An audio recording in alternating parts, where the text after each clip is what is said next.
নিৰ্বাচনলৈ প্ৰস্তুতি মধ্য অসমত নগাঁও জিলাত নিৰ্বাচনী তৎপৰতা বৃদ্ধি ৰূপহীহাট সমষ্টিৰ নিৰ্বাচনী ছবি সমগ্ৰ অসমৰ ৰাজনীতিত নগাঁও জিলাৰ ভূমিকা গুৰুত্বপূৰ্ণ নগাঁও জিলাৰ ৰাজনীতিৰ এক বিশেষ দিশ হৈছে সংখ্যালঘুৰ ৰাজনীতি জিলাখনৰ এক তাৎপৰ্যপূৰ্ণ সমষ্টি হৈছে ৰূপহীহাট ৰাজ্যৰ সংখ্যালঘু প্ৰধান সমষ্টিসমূহৰ ভিতৰত অন্যতম হৈছে নগাঁও জিলাৰ ৰূপহীহাট সমষ্টি ৰূপহীহাট সমষ্টি স্বাধীনতাৰ পাছৰে পৰা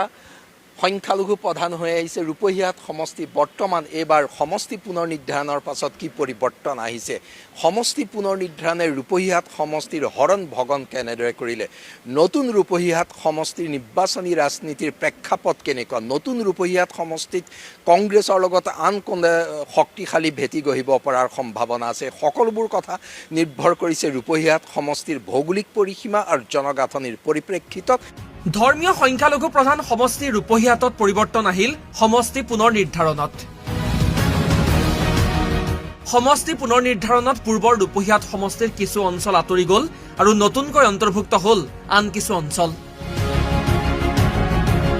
নতুন ৰূপহীহাট সমষ্টিত মুঠ গাঁও পঞ্চায়ত 23খন কলিয়াবৰ চামগুৰি বটদ্ৰৱা ঢিং আৰু পূৰ্বৰ ৰূপহীহাট সমষ্টিৰ পঞ্চায়তৰে গঠিত হ'ল নতুন ৰূপহীহাট সমষ্টি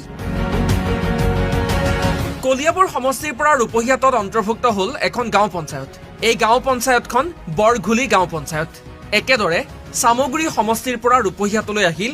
আন এখন গাঁও পঞ্চায়ত এইখন গাঁও পঞ্চায়ত হৈছে ভুৰবন্ধা গাঁও পঞ্চায়ত ৰূপহীহাটৰ কাষৰ ঢিং সমষ্টিৰ পৰা ৰূপহীহাটত অন্তৰ্ভুক্ত হ'ল 5খন গাঁও পঞ্চায়ত এই 5খন গাঁও পঞ্চায়ত হৈছে বৰালিমাৰী ফুৰহানি আতি মেলাকাডিং মুকুন্দ আতি পৰমাই ভেটি কান্ধুলিমাৰী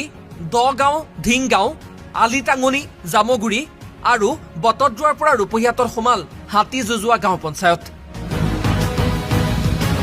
এইসমূহ নতুন অঞ্চল অন্তৰ্ভুক্ত হ'ল ৰূপহীহাট সমষ্টিত এই আটাইকেইখন গাঁও পঞ্চায়তেই সংখ্যালঘু প্ৰধান আনহাতে পুৰণা ৰূপহীহাট সমষ্টিৰ পৰা ওলাই গ'ল কেইবাটাও অঞ্চল ৰূপহীহাটৰ পৰা কৰ্তন হ'ল 10খন গাঁও পঞ্চায়ত এই 10খন গাঁও পঞ্চায়ত আছিল কাঞ্চনপুৰ গৰাজান উত্তৰ খাটোৱাল দক্ষিণ খাটোৱাল হাতীপুখুৰী চাইদৰীয়া ৰূপহী ভেলেউগুৰি ডিফলু বৰঘাট জিউমাৰী এই 10খন গাঁও পঞ্চায়ত চামগুৰি সমষ্টিলৈ